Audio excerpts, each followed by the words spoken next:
Hey guys, it's Dr. Justin Marchegiani. Welcome to the Beyond Wellness Radio podcast. Feel free and head over to justinhealth.com. We have all of our podcast transcriptions there, as well as video series on different health topics ranging from thyroid to hormones, ketogenic diets, and gluten. While you're there, you can also schedule a consult with myself, Dr. J, and or our colleagues and staff to help dive into any pressing health issues you really want to get to the root cause on. Again, if you enjoy the podcast, feel free and share the information with friends or family, and enjoy the show. Hey guys, Dr. Justin Marchegiani here with Evan Brand. Today we're going to be talking about how to boost your immune system and clear your sinuses, especially in the context of dealing with kids, because most sinus issues become the gateway to sinus infections and ear infections and lots of other goodies in the throat and potentially the lungs. So excited to dive in on today's topic here with Evan. Evan, how are we doing, man? What's cooking? Hey man, not too much. Good to see you here. And I mean, this conversation was inspired because you and I, if we go out in groups of people, whether this is a grocery or church or a social event, you're going to hear and see lots of people with tissues in their hand, people with runny noses, people with sinus problems, people with coughing, people clearing their throats, people sounding like they're hacking up a lung. And many of these people, if they get miserable enough to go to an ENT doctor, they're likely just going to get a prescription. Maybe it's a steroid inhaler, maybe it's an antibiotic, but none of this is addressing root cause issues. And these people continue to suffer. And obviously this affects, it could lead to headaches. It could lead to reduced productivity. Maybe you're even taking off work because your sinus headache is so bad. You're depending on something like Excedrin or maybe some other, maybe an antihistamine. So conventional stuff is steroids, it's antibiotics, antihistamines, maybe there's Mucinex, which is, if you look into it, it's actually relatively natural in its origin. But that's about it. That's about as far as it goes. Yeah, I mean, you have Mucinex, which comes from guaiac bark, from a guaiac tree, which does help break up mucus. In the functional medicine world, we're going to be trying to get to the root cause. So we have palliative modalities that support the oxidative stress, support the inflammation.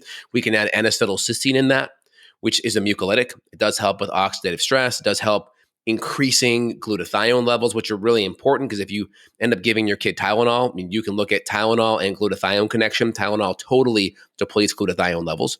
So if you're doing acetaminophen / Tylenol, that's going to lower glutathione, and that's going to impact your ability to either you or your kids to deal with oxidative stress. And again, NAC has been used as an IV to deal with Tylenol-based liver failure since the 60s and 70s. So this isn't new stuff, but people don't know it and they aren't applying it at home. So NAC is going to be powerful for the mucolytic, breaking up the mucus, because if we don't get the junk and the mucus out of our sinuses, which the mucus, especially as it goes from yellow to green, that's the dead immune soldiers. That's your immune system going after and killing viruses / bacteria, and that's the remnants, that's the debris.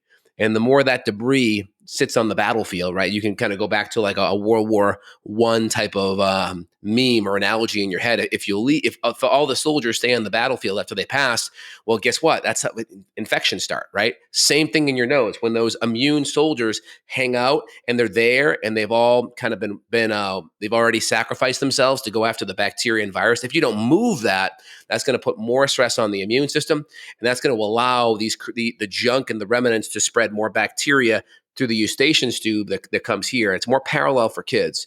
As you go into adulthood, it kind of moves a little bit more upstream. So there's a little more gravity helping against it. But with kiddos, it's a little bit more horizontal, more flat. And so this junk here can move its way into the ear. And this is how most ear infections start. And so we can work on cleaning out the sinuses with a good high quality saline, distilled water, or RO water and saline packets. I'll do 1 to 2. And we'll start with that. We got to make sure we're not using tap water or Brita Welter. It's got to be a high quality filtered water, not even Berkey, but either RO, distilled, or just a really good brand of mineral water mixed with the packets. And then I'll always add in like a drop of iodine in there. So just because that will help with the biofilms and break up any of the junk so it flows out the nose better. But I'll let you kind of comment on that. Yeah, I think it's great. And truthfully, a lot of people don't have any data on themselves too. So they don't even know what they're up against. I mean, you can have strep, you can have staph, you can have candida. So if you're battling issues in the throat, maybe this is giving you like a scratchy voice, or you feel like you're just congested where you have to kind of clear your throat a lot. There could be a true fungal infection that's happened. And maybe this was after a round of antibiotics. Maybe you had a dental procedure and you got antibiotics for it, and now you have some sort of thrush that's happened. You can obviously look at your tongue. Hopefully your tongue is nice and pink, but most people that we see clinically, I'll ask them all the time on camera, like, hey, let me check out your tongue. And most people, they either have scalloping on their tongue or they have some sort of a white coating on their tongue, and it's not good. And so this is a clue, but obviously if you suffered with this and it's been ongoing for weeks to months, then I would say you should probably look at doing maybe either a urine organic acids or maybe a stool, because I find that, at least for my kids, we have to kind of cycle on and off pretty much all winter. And when they're around all the kids at school, we're cycling on and off blends of antimicrobial, antiviral, antifungal herbs. So it could be like 1 week on, everything's great. We kind of let off a little bit, and then boom, runny nose hits again. We're like, uh-oh. And then we'll just hop back on the herbs. And so the cool thing about the herbal medicines you and I implement is that they're broad spectrum. So we don't have to fully know what's going on. We can look on the test and try to pick a couple of bad guys, but we don't have to fully know what's happening, because these blends can pick up other things. So like, for example, we could give a blend that is killing bacteria, but it happens to be a virus, or it could be a fungal infection that we're hitting. And also, too, if you come out of the gates and your kid starts to get a little bit sick and they have some runny nose or stuffy nose and congestion and cough, well, the last thing you want to do is go run to your pediatrician, because most of these things start out viral and then end bacterial. And so if you go throw an antibiotic at this, it's not going to touch any of these viral issues. And so then now that creates more superbugs. So then when your kids have that viral issue and then now it starts to become bacterial, now you have more superbugs because you're wiping out all the smaller, weaker strains. Now the stronger strains hang out, and you're not really getting to the root underlying issue. And so you have to do the sinus irrigation, sinus flushing. I mean, I'll go in the shower when I'm really congested, like let's say yesterday morning, and I'll use all the steam and let everything move out, and I'll blow my nose and I'll get a good chunk of mucus out. And then 5 minutes later, I'll go flush my nose out with the sinus bottle, and I'll get exponentially more mucus that just came out a minute ago, because you're getting mucus that's way up here. And a lot of that mucus is sticky and sludgy.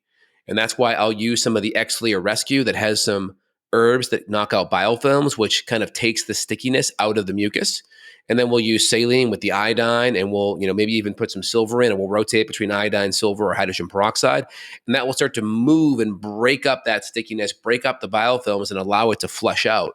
And if you don't get that sludge out, this is what's going to put the breeding ground in place for that viral issue to turn bacterial, and for that bacterial infection to travel down or up the ear canal into the ear through the eustachian tube, or it post-nasal and can go down the throat and create the scratchy throat and the chronic cough. So you have to look at this and get it at the root so you can prevent these infections from spreading. Yeah, well said. Let's hit the nutrition piece too. I mean, I think especially for kids, I mean, for adults too, but I mean, processed pasteurized dairy to me is going to be something to avoid. So if you're battling this and you're still doing dairy, maybe you're doing a gluten-free pizza, but it's still just loaded with cheese, that's probably not a good idea if you're battling the sinuses. How do you see the nutrition side? Yeah, so I'll give you a case in point. So my wife and I were heading to Mexico last week for like a little 4-day kind of first getaway since we've had really the kids. So it was kind of amazing to just have that time of peace and relaxation. But before we left, my son Aiden started having an ear infection. We're like, ah, shoot. And just like, we're leaving him with his Nana and all this stuff. And so the first thing we did, just as a plan B, was we actually got him a prescription filled for amoxicillin. Now in the back of my head, I'm like, we're not using this. I'm gonna fix this thing. But I got to have a plan B, because if I'm gonna be gone, like, what are we gonna do, right? And so what we did was, I'm like, all right, I looked at his diet. I'm like, I brought him to get Andy's ice cream, vanilla custard the other day. I'm like, there's dairy there. That's a treat, right? That's like a once in a while treat. We're cutting out any milk chocolates that he was having. So we got him back on the Unreal dark chocolate with coconut for a treat, but we cut everything out. So it was just meat, vegetables, and fruit. That was it. There was no treats. And then when treats were added back in, we're very vigilant about keeping any dairy in it gone. So it's just like high quality dark chocolate, maybe a little bit of coconut, using some of the Unreal stuff. And I propped him up at night to allow drainage down the throat. We flushed out his nose. We used some good antimicrobials, astragalus, reishi. We tried some stuff in the ear, but it was an inner ear issue. So it was all the pressure. And so we tried to get the mucus down with the mucolytics. So I used some Mucinex with the guaiac bark. I used some NAC. I flushed out his nose. I used some of the Xlear. I did use just a little bit of Afrin very small amount, just to keep the sinuses open, just to allow better drainage. And then that night it was totally gone. Right. And then the pediatrician was like, oh yeah, we're going to have to, do antibiotics. And I'm like, yeah, okay, we'll see. Right. Because we're looking at it from a root cause perspective. They're not. They're just looking at it as like damage control. They don't even care about how all this came to be. They're just like, all right, let's just fix what's there. And we were able to avoid any antibiotics. And that next night he was fine. And also propping him up was super helpful because that created just gravity to allow things to drain. Because if you're horizontal, just everything can just sit right there. And so propping him up at a 30-degree angle was big, getting all the mucolytics in there. And then, we added in some reishi. I added in some astragalus. I added in some elderberry. I added in some wild cherry bark, right? We did things to really support, the immune system, because a lot of these herbs, they're going to work by increasing natural killer cells. They're going to work by helping with the T cells, better antibody response. And then we're trying to use a lot of mucolytics to thin out the mucus and then be able to flush it out of the system so it's not hanging out, creating fertilizer for secondary bacterial infections to grow. Nice. And, as a parent too, a lot of times you feel somewhat of this responsibility to really take action quickly. And so I think a lot of parents, out of fear and somewhat out of guilt, they run and they go do conventional treatments, which then may have a lasting impact on the gut, for example. So if we role play and say, okay, you get afraid, you jump on the amoxicillin, and now there's a gut issue. And now there's a thrush problem. There's a candida overgrowth that's happened. Now you're battling that. Now there's sugar cravings. Maybe there's like emotional outbursts that you're battling. Maybe you get some strain of strep that grows back, and then you get some like emotional issues with the kids. So I think it's wise to be prepared and listen to these conversations like we're having now so that you can have your stash ready. So you mentioned having some medicinal mushrooms on hand, and if you're an adult, obviously you can take capsules, but it's really easy to blend these things into smoothies. So Dr. J and I, we manufacture different types of protein. Like we have a beef protein that you can use. It's chocolate. You could throw in medicinal mushroom capsules in there, and you could, open it up, blend it. The kids are going to love it. My kids think it's literally ice cream. Our Emma, who's 19 months now, she was saying it this morning. I made a chocolate one, just filtered water, ice, chocolate, beef protein. And she goes over to my wife, Mommy, ice cream, ice cream. So she's spoon feeding her this. I didn't put anything extra in there, but I could. If I needed to, I could put in, some of the extra mushroom powder. And then also, we haven't even mentioned vitamin C, which every single person is deficient. You and I've run thousands of organic acids tests. It's rare unless someone's supplementing. So that's easy. And it's like so cheap, and you could get a clean sodium ascorbate. I mix it in with like a little bit of kombucha or just like blueberry juice for the kids. I'll just go high dose. I'll go like a gram twice, 2-3 times a day. And that's also very, very amazing and broad spectrum. Yeah, what I'll typically do is like start it off with a lot of liquid supports. And so I'd have a liquid vitamin C, I'd have a liquid reishi, I'd have a liquid astragalus or an immune support that has astragalus, maybe some echinacea, maybe some andrographis in there. And I would start with something like that, very simple, bump up the immune system, be on top of the sinus flushing and the irrigation. And that'd be a great start. And then I've gotten my kids at their age to swallow pills, no problem. Nice. And so that's been a game changer. Once you can get your kids to swallow pills, the key thing out of the gate is when you put pills in your mouth, they start off dry, obviously. And then if you just start to swallow them right away, as they start to get wet, they get sticky. So if you pop a pill in your mouth and you swallow it right away, the chance of it sticking in your throat is super high. So I always tell patients, either permeate a little bit of saliva in your mouth, put the pills in your mouth, let them all get wet. Now they're slick, and now they slide down the back of the throat. Or put a little sip of water. So there's water in your mouth, put the pills in, just mix it for a second or two, and then swallow it. That decreases your kid's chance of choking or having anything stick in the throat. And then, my wife and I just do it, and we just make it cool. Like, look, we did this. And then they want to be like mom and dad. And so they want to do it too. So it doesn't become a problem. But worst case, we start off with the liquid ones. And then if we need to, I remember when I started at NAC, we do like maybe a little bit in some applesauce, or get a little bit of wild honey and just put half a pill right on the honey and then just give it that way. Or we mix it in some coconut yogurt, add maybe a little bit of collagen peptides in there and some blueberries, and we do it that way too. So there's a couple different ways you can do it. Obviously, out of the gate, it's just easy to be, especially if you're a busy parent, you're getting up in the morning, you got to go to work. It's like, open up, boom, here's a milliliter of reishi times 2. Here's a milliliter of astragalus. Keep it simple. And then you can move on with your day versus going through all these hoops and hoping your kid finishes the drink or finishes the yogurt, because you don't want it to go to waste, right? Yeah. Yeah. And I mean, and we're recording this right now when it's -2 degrees where you are, and not much warmer here. And so a lot of these kids, they're not outside and they're vitamin D deficient as well. So, I mean, I see the good benefit for adults, probably 5 to 8,000 IU a day of vitamin D for, probably November to March for most places in the Yep. US. And for the kids, I think somewhere around 2 to 4,000 IU would be fine for kids. There's a lot of cool papers showing that vitamin D deficiency reduces the diversity in the gut, meaning if you don't have enough vitamin D, you're more likely to have dysbiosis, and a lot of the immune system is coming from the healthy microbes anyway. So yes, you can do probiotics. You and I manufacture probiotics that kids Yep. can take and adults can take as well. Obviously, the more beneficial microbes we can put in there and crowding out the bad guys, like with our Saccharomyces boulardii, that's also key. Throwing in the D, throwing in the C. You mentioned like astragalus, which I personally love, and also Hatunia. So kind of like Petunia, but with an H. So Hatunia is awesome, and I've personally taken it for years just because I battled Bartonella. But Hatunia is an amazing antiviral. So I have that in tincture form, and so I'll take some of that and I'll give it to the kids, and surprisingly they'll take it, no problem. And also, I had another one. So, the Takuna, that's the brand name, but the product is like Cecropia bark, and that is just a broad spectrum where if someone is confused, they don't know what they're battling, you take that and you could take it every 15 minutes if you need to. But man, I tell you, within a couple of days, anytime I'm getting knocked down, I'm pretty much back on my feet 2-3 days max. No, that's exactly the way to do it. I love that. But in general, I look at it as out of the gate. Well, someone's also commenting about like dry sinuses. If you have good saline, right, you have good clean water, right, RO water or distilled water, then you're adding a good saline packet. I'll do 1 to 2 saline packets, or you can get the extra strength Neomed. We'll add that, and that makes it pH balanced. That's going to be hydrating to your mucous membrane, and that's going to keep your nose nice and hydrated, keep that tissue nice and moist. It's going to be the equivalent of eye drops for dry eyes, right? And so obviously, too, make sc you don't overdo it with the NaC, because if it's really dry, NaC is a mucolytic, so it can also dry out the mucous membranes. And then just be on top of the good fats, be on top of the fish oil, be on top of the cod liver oil with the vitamin A. That will definitely help keep the mucous membranes, hydrated and on the moist side. And then you can always do a nebulizer if you need to, because nebulizer will provide good moisture up there. And you can always add like a low dose, silver or something that's going to be gentle, but still have a good antimicrobial effect mixed with saline. Yeah, well said. We forgot to mention the nebulizer thus far. Yeah, the nebulizer is a game changer too if you don't know exactly what you're battling.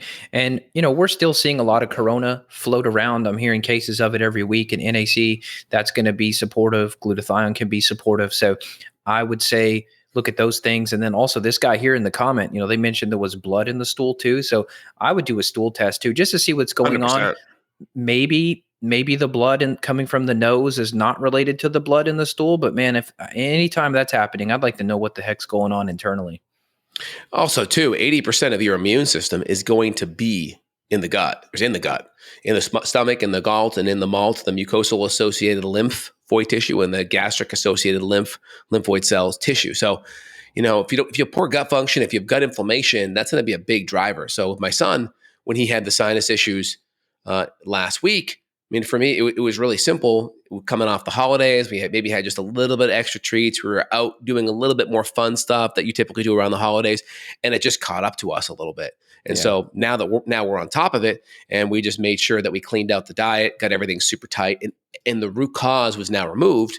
And then we use palliative things like the sinus flushing, like the sinus irrigation to help. And I get parents that come in and write to me, or patients that write to me, and they're like, well, how do you get your kids to do that? And honestly, the big thing is, as a parent, don't project your insecurity about something to your kid. Most parents are projecting, that looks painful, that looks difficult.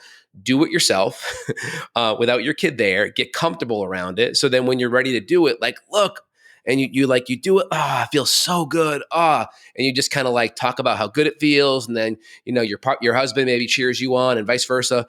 And then you just do it, maybe do it a couple times. And then you say, all right, we got to do it. It's really important. We want to make sure we don't have an ear infection. Remember how bad that feels?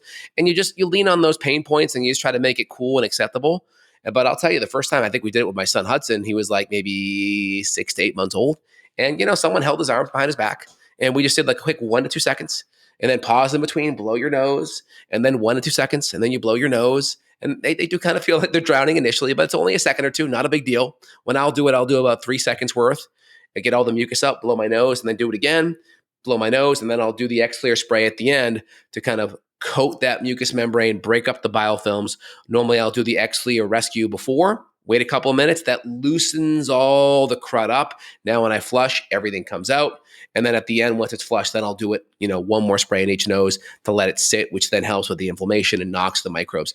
And my wife will say, well, my nose isn't congested. It's like, well, honey, the deal is that's where the viruses replicate and grow. And so even if you're not super congested, just getting the viral load down can help with the symptoms and the inflammation. So I always recommend, even if you're not congested, still do that, because most upper respiratory tract issues, most common cold, rhinoviruses, RSV, flu, a lot of these things are going to hibernate in the sinus cavity and grow and multiply there. So if you coat that with saline, there's studies that showing that will break down the bacteria.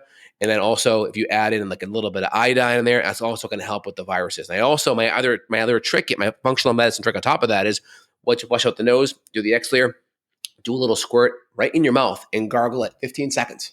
Tilt your head back, let it hit all that mucus cavity, let it hit your adenoids and your tonsils, and then spit it out. And that will grab all that mucus. It's shown in vivo, in vitro, to actually, with patients, to help knock down staph, knock down strep, and help with the viruses and help get the mucus out. So now you're not coughing. That cilia is not going to be as irritated, and you're not going to be hacking up a lung all day. Yeah, well said. Yeah, thank you. We had a comment. Love your guys' work. I'm dealing with horrible mold and mycotoxin, especially in my gut. I'm using BioBusters. That's probably biofilm busters, antifungals, and binders.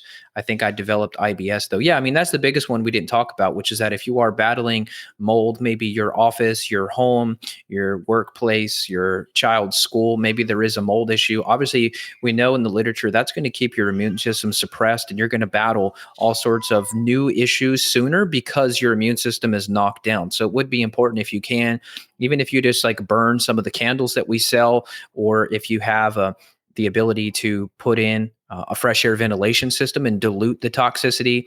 We've done whole podcast on mold and how to treat that in terms of the house and also the gut. So look at those episodes. But yeah, it is true that mold is going to keep you suppressed. So if you're battling ongoing exposure, hopefully you can do something to remedy that. And even if you can't, hopefully you're at least keeping up with the NAC and the binders to try and just stay afloat. Like if your rate of exposure is high and your rate of treatment is low, you're going to get worse. But if you can kind of match or even beat the rate of exposure, hopefully you'll win the game and you'll pull out of this. Absolutely. And I just put down in the description here, and I'll put it down below in the pinned comments, is all the different Amazon links to the different sinus flush and irrigation and X-Clear products that I used for, keeping the sinuses clean out, providone iodine, the type of irrigation bottles. So I'll put those in there so you guys don't have to hunt down for it, because I've had to try it all to figure out what's the best. And then also just the big thing is, as a parent, it's important. A lot of these things your kids may not want to do out of the gate. And so I always tell, like, parenting 101 is giving your kids what they need, not what they want. And so just kind of remember that, and then just start to get them used to it by making sure you and your partner, spouse, are doing this around your kids to make it cool and make it acceptable. And then they're going to want to be part of it too. So really key, especially if you have young kids, their immune systems are blank slates, and they're going to get a lot of bugs, and they're going to bring it back home to you. Evan and I are in the thick of that right now. And so that's just part of them building up their immune system. And so the more you take care of them, you can prevent these things from going the distance and needing antibiotics. Yeah. And change your freaking filter in your house, your HVAC filter. I saw my neighbor across the road finally changing his air filter for it looked like the first time ever. My God, that thing was covered in dust. I'm like, dude, don't hold your breath while you're putting that thing in the garbage can. So make sure you're obviously changing your HVAC filters. And there's some debate about how high of a rating you need to put in your HVAC filter. But I would say something at least like a MERV 7, a MERV 8, a MERV 9. I mean, you can go all the way up to like MERV 16. It does put more stress on your system. But if you can't afford, or if you don't have any standalone air purifier units, at least if your HVAC filter is replaced often and it's a decent quality, hopefully that's going to reduce what you're exposed to. And then in your car, we got an oil change, and luckily they were like, hey, would you like a new cabin air filter? Yes, absolutely. So have new cabin air filters put in your car. You're looking at $20, but these are the simple things that can reduce your exposures as you're driving to work. For example, we had a woman every day, by the time she got to work, she had a Mercedes. By the time she got to work every day, she had a headache and had sinus issues. Well, it turns out Mercedes did a recall on 2.5 million cars for mold growing in the HVAC unit. So little things Same with the like Prius. that. Same with the Oh, really? Prius, same Okay. thing. Yeah, and Yeah. also too, if you have a good, good vacuum like a Miele or something, you can always, or a Dyson, you can always take those filters and vacuum out both sides of them to extend life. Or if you have a little air compressor, take it outside and just shoot some air through it on both sides. That will clean it out and give it some extra life too. And also too, definitely invest in at least a HEPA filter for your kid's room and your room. I mean, you can go the full 9 yards and do the ones that we like, the Air Doctor or the Austin Air, or you can go a little bit more budget friendly and do the WinX from Costco. If you're on tight budget, something is better than nothing. And you'll see once you get a good quality HEPA filter and you run that a month or two and you see the kind of junk that's left in it, it's a no brainer why that's essential. Yeah, our house, I mean, the air in our house is so crisp with all these filters in all the rooms. It's like it's not ozone, but for me it smells like you're at a waterfall. Like it's very fresh and crisp. And obviously, reducing those airborne toxins. So obviously if you're still burning toxic candles, get rid of that crap. If you're still using synthetic fragrance in your laundry and dryer sheets and fabric softeners, get rid of that crap. If you're using Glade plugins, we can't be friends, so unfriend me. If you're using like those disgusting, remember those little nasty gel things that people would sit on top of their toilets, like that gel Dude, air freshener? Oh, unless you get one that's essential oil based with the sticks coming out. If it's not essential oil, it's nasty. Or also, man, what is up with these Uber drivers or Lyft drivers with these air fresheners that are just so nasty? I'm just like, man, it's like at least get one that maybe has essential oils, or get like one of these activated charcoal bean bags that you can put on in the car that'll absorb some of the smell. But you go in some of these Ubers and that you just come out smelling just disgusting with these little, the little trees they hang on the yeah. dash. I Oh, don't know just if I don't absolutely. know if I don't know if you remember this. It would have been 7, 8 years ago now, but I made a petition on Yes. change.org to ban air fresheners in Uber. It got like 3,000 signatures and everybody was sharing it. And I was like, hey, this might take off to where, on your app, you could request like fragrance free, but it never went anywhere. Oh, I don't know why that's not at least an option, man, because you Yeah, get out of some of these cars and I'm just like, oh, I take a 30-minute ride to the airport and you just like stink. I Or know. you can tell like someone smokes when they don't drive and then they're trying to cover it up with stuff. And then you get this Yeah. like haphazard Glade mixed smoke smell and you're like, it's gross. Yeah, so car air fresheners, those got to go. You're literally poisoning you, your family, etc. And I think these are some of the little lifestyle habits that you and I, for us, it's just normal. But you'll still see a guy driving down the street, and he'll have 30 of those trees in his car. Dude, I mean, it's crazy. he's just poisoning himself. And this stuff is creating inflammation in the lungs. This is likely reducing fertility as well. If you look at the chemicals in fragrance and how this affects your sperm, this could go into a tangent, but definitely immune function will be suppressed due to airborne VOCs and these toxins. Yep, 100%. And so in general, when you're dealing with any of these issues, especially sinuses and throat, most throat issues come from post-nasal drip. And so if you can deal with the sinuses, you deal with the nose, that's going to help with the mucus dripping downstream. So you thin out the mucus, you can flush it better. That deals with the oxidative stress from all the free radicals, creating that viral load. Plus, when you start to have all this inflammation, you activate, things, nuclear factor kappa beta, toll-like receptors. These are all things that kind of increase cytokines, and you're more likely to have this cytokine storm of inflammation. So the more you keep your immune system regulated with the glutathione building blocks from NAC and glutathione, when you do things like vitamin D, when you do medicinal mushrooms, that can keep your immune system a little bit more in check. And then you do a really good solid gargle that keeps a lot of that junk from growing. And also having a really good cough drop. I'm a big fan of the Ricola cough drops. I'll do the stevia sugar-free ones. So I'll do the stevia sugar-free ones. They have the mountain herb. It's a stevia sweetened one, or they have the sorbitol. It's a sugar-based alcohol for the lemon mountain herb. That's a nice one too. So there's a lemon and there's a mountain herb one. So we'll do those in my house because those are loaded with 10 different herbs. That formula has been around for over 100 years. There's a reason why it's been around for over 100 years, right? And so there's some good herbs in there, some licorice and some elderberry and hyssop and lemon balm. There's some really good herbs that have a mucilaginous supporting anti-inflammatory effect as well as an antiviral effect. So it's good to have something that you're sucking on all day to keep that inflammation down. And then also add in the ginger tea, some juiced ginger, and add some manuka honey to really help that throat and that help keep the bacteria down a little bit too. Yeah, well said. So, in summary, if you've been battling this stuff and you've tried to hit it acutely and you're still suffering, obviously we're trying to simplify and break things down for everyone, but there could be deeper mast cell activation, histamine intolerance, gut dysbiosis, immune dysfunction problems, Lyme and co-infections, mold toxicity, mycotoxins, candida, just to name a few. And these are some of the functional medicine roadblocks, we call it, that we help you to investigate. And we can do some functional medicine labs on you at home where we can investigate your situation, help you to identify your big roadblocks, and then we can chip away at those using these different natural formulas we're describing. So if you've done everything you can on your own, you've exhausted those things, you've tried diet tweaks and every vitamin you could find in the immune section at Whole Foods, and you're still suffering, reach out to one of us and we'd be happy to help. You could get a hold of Dr. J, that's Justin Marchegiani, at justinhealth.com. And there's consults available worldwide with both of us. We'd be happy to help. Mine is evanbrand.com. And we'd love to help you all. We love doing this stuff. And, really, if you look at our conversation from the outsider, really what we're trying to do is just empower you. And we're trying to give you the tools and the confidence that you can approach these issues on your own. We've given up so much of our power to the medical establishment in the sense that we're afraid and we're seeking someone to save us. But unfortunately, there's no one going to save you. And even if you end up at the best, most prestigious place, Mayo Clinic, wherever, I've heard a lot of disappointed clients that have visited those places and they're still getting conventional strategies which are not working as well due to the overuse of antibiotics. Candida is now becoming a superbug. You could type in CDC Candida. You could read even Candida is becoming more resistant to antifungal medication. And this is something we're not afraid of because we see it every single day in the trenches. So we'd be happy to help you and do some consults. And I gave you guys a story about my son and how I filled that prescription only because I was out of town and I wanted out of the country, really. I just wanted to make sure we had a backup plan. I didn't want to throw that all on his Nana to deal with, but we were able to knock it out within a day. It was totally stabilized.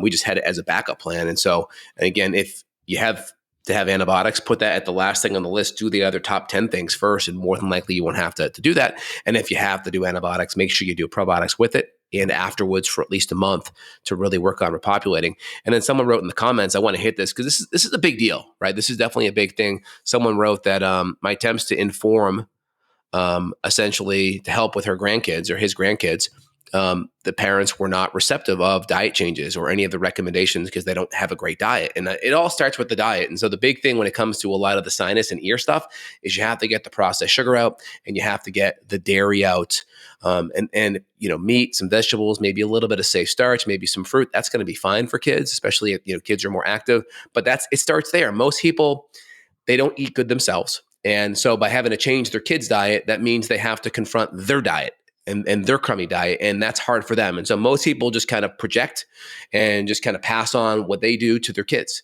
And they aren't willing to look at that. And so it causes them to have to look in the mirror a little bit closer, and they want to avoid a lot of that.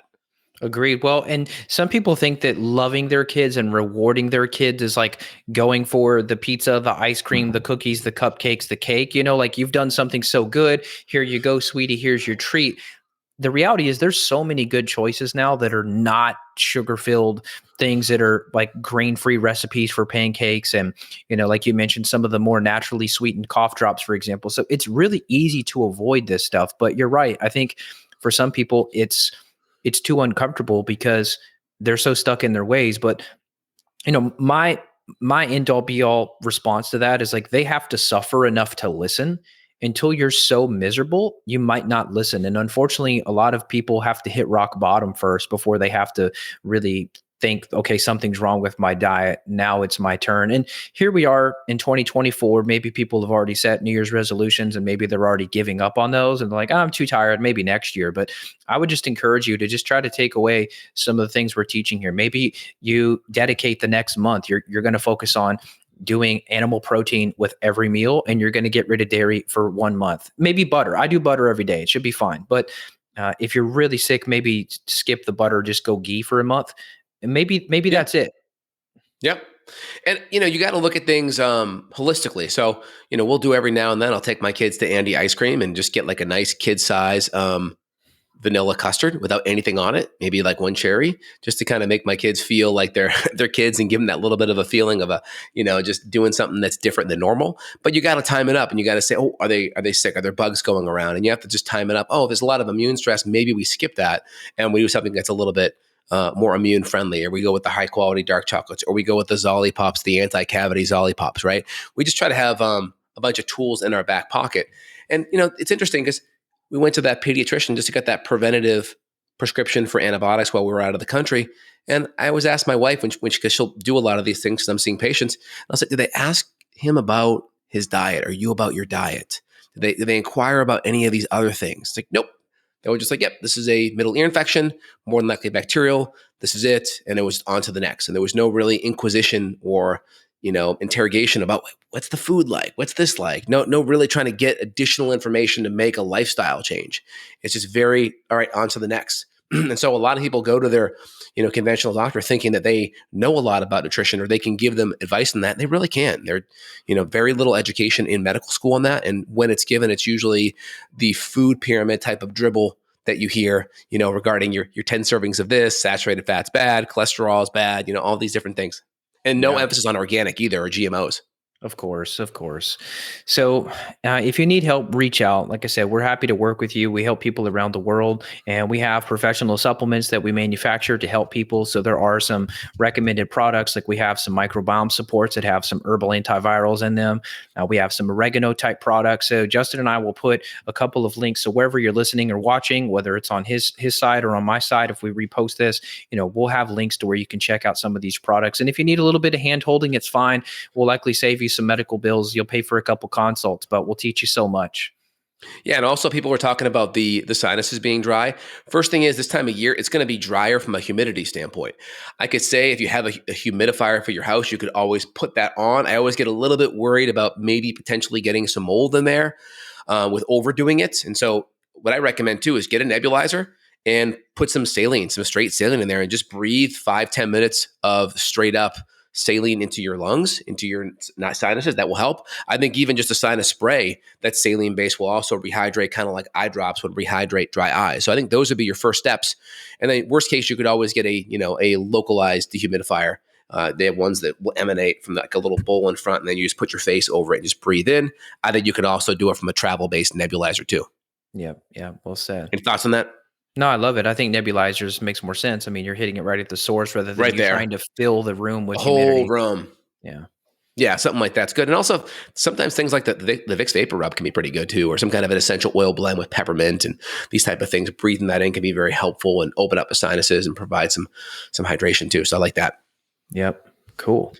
Anything else, Evan, you want to highlight? And then make sure you guys, evanbrand.com, Evan's available worldwide. We try to provide functional medicine support for you guys worldwide. So if you want to take the next step or you want more advice, when we work with people that have functional medicine needs, we're still able to kind of adapt to some of the acute needs like the colds and the sinus issues. We're pretty adept at using functional medicine also acutely, kind of like we're talking about here. For sure. Well, I would just tell people if they have any comments or questions for us or topics that they want us to cover, we're open to it. We've put out over 500, I lost track, 600 pieces of content in the last decade. There's so much out there, but we're always happy to explore these things with you. And, we teach what we learn along the way as parents and as practitioners and as fellow humans. So we're all in this thing together. We look forward to helping to continue to empower you on your journey to be the best version of yourself you can possibly be. Absolutely. We'll put links down below, guys, whether it's on Evan's or mine, for some of the things that we talked about in this podcast. Hope you enjoy. And please, thumbs up, hit the bell for notifications of more great content like this, and make sure you share with friends or family if you see the value. We appreciate it, guys. Take it easy. Take care. Bye now.